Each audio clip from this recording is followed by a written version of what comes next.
Hello, and welcome back to another supervised learning video. In the previous video, we motivated the general framework of a logistic regression problem. In this video, what we're going to consider are the technicalities underlying an implementation of such a logistic regression. We're going to describe how to find the maximum likelihood estimators for the logistic regression coefficients, and how to use these to describe the level of certainty or uncertainty about our model probabilities. You'll likely recall from the previous lecture that logistic regression assumes a simple, stochastic data generating process. That's going to make our lives much easier when it comes to constructing a likelihood function. The responses y1 to yn are assumed to be independent Bernoulli random variables, where the expected value of each random variable is linked to the corresponding covariate values by an inverse logit transformation. For simplicity of exposition here, we're going to derive the likelihood function in the case of having two predictors. The same ideas here extend to many more predictors. Of course, when there are multiple predictors, all the same additional considerations apply as when these were discussed for linear regression. So we're going to break down the derivation of this likelihood function into a few steps here. We'll firstly begin with the standard definition of a likelihood function, that is the probability of the observed data given the model parameters and any covariates. Since we're assuming our observations are independent, we can break this up into the product over all of our observations of each individual probability density.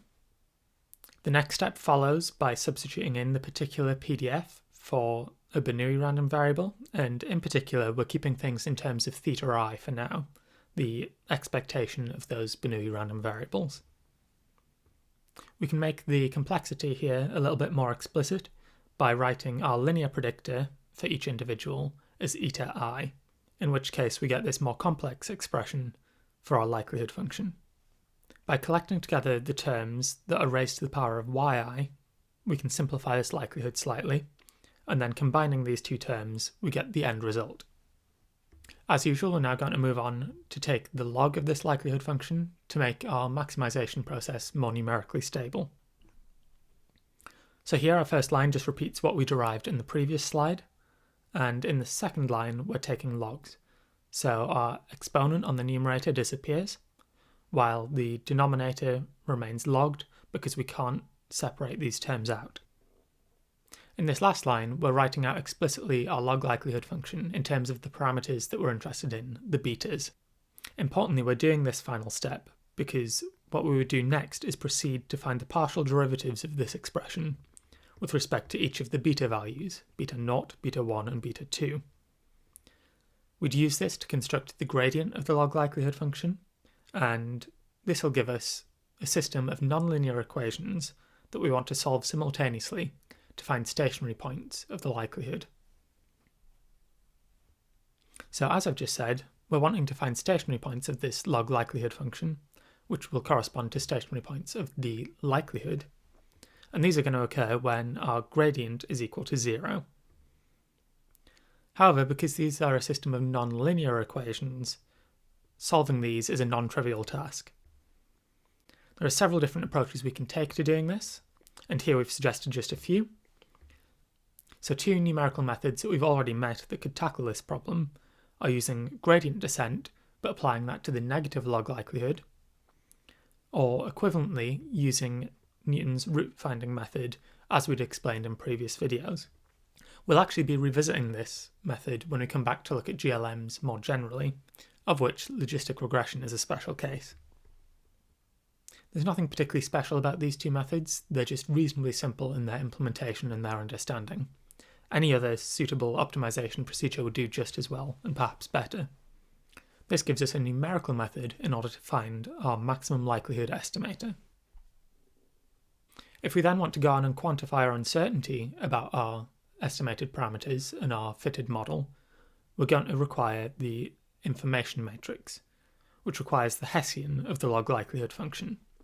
So recall that the Hessian is the matrix of second partial derivatives, and we're wanting to evaluate that at the value of the MLE beta hat. We have at least two different ways that we can obtain this information matrix that we need to construct our confidence intervals. The first is to use exact expressions for these second derivatives, and then plug in our numerical estimates for beta hat that we obtained using gradient descent, for example. Alternatively, what we could do is use numerical methods themselves to estimate the curvature of the log likelihood function around the MLE. This would give us a direct numerical method of estimating the Hessian. Whichever method we use, we can take the negative of that Hessian, and that will give us our observed information at the MLE. What we need to bear in mind here is that observed information is relating to the beta values, not to the probabilities that we're predicting, the thetas. So how can we translate our uncertainties about the betas into our uncertainties about the thetas instead? One approach to doing this is called the delta method. The delta method works by recognising that our parameter of interest theta can be written as a function of the parameters that we have information about through this function g.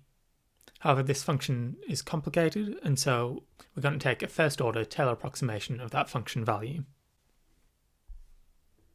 What this allows us to do is to consider the variance of our estimate theta hat in terms of this Taylor approximation.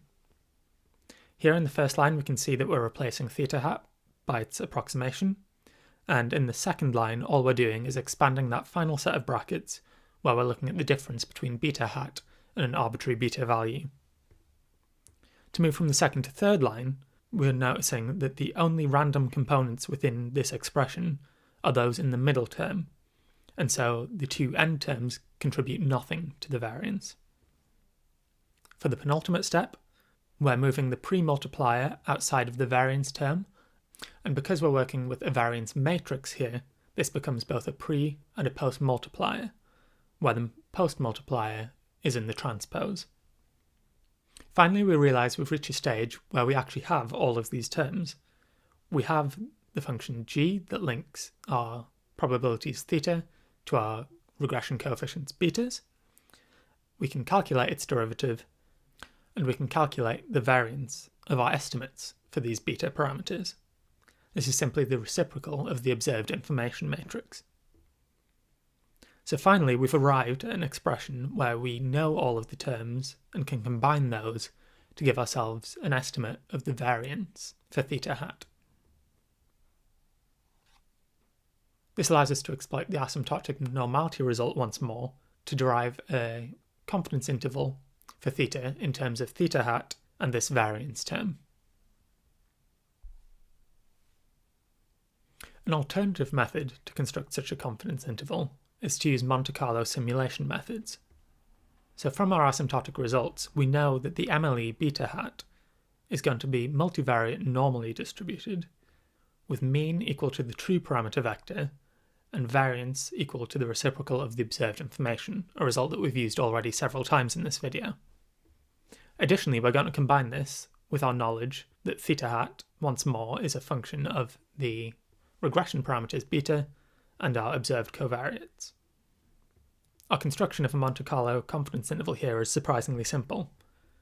To begin, we first sample a large number m of values for beta hat from its sampling distribution here, that multivariate normal distribution.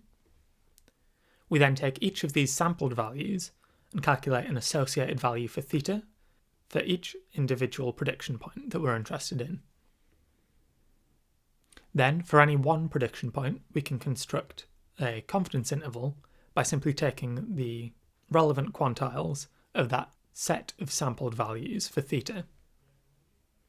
This gives us a slightly computationally intensive, but very intuitive way to calculate these confidence intervals. So what happens if we apply this to our infant mortality example that we saw in the previous video? What we end up with are the following set of beta coefficient estimates and observed information matrix. We'll come back to these once more in the live session where we'll discuss how we might interpret these values. For now, it's sufficient to consider this final plot where we not only have our point estimates shown in black that we'd derived in the previous video, but we also have point-wise 95% confidence intervals on our predicted probabilities. So we can see that for babies with very low or very high birth weights, not only is the probability of mortality very high and very low respectively, but we're also very certain about this. For babies with more central birth weights, for example those with birth weights of around 2 kilograms, that's where our variance is at its highest. This is why we're most uncertain about whether a baby is likely to survive or not. So now to briefly summarise what we've covered today. We've seen that for a logistic regression, the maximum likelihood estimate must be found using numerical optimisation techniques. We've seen that a range of different optimisation techniques are possible to find the MLE, and there are several different methods you could use to evaluate the Hessian in order to construct a confidence interval. In particular, we looked at constructing confidence intervals via the delta method and through Monte Carlo simulation. In the next video, we're going to move beyond the stage of constructing classifiers. We're going to start to consider, if we have several fitted classifiers, how we might compare those. Thank you very much for your attention, and I look forward to seeing you soon.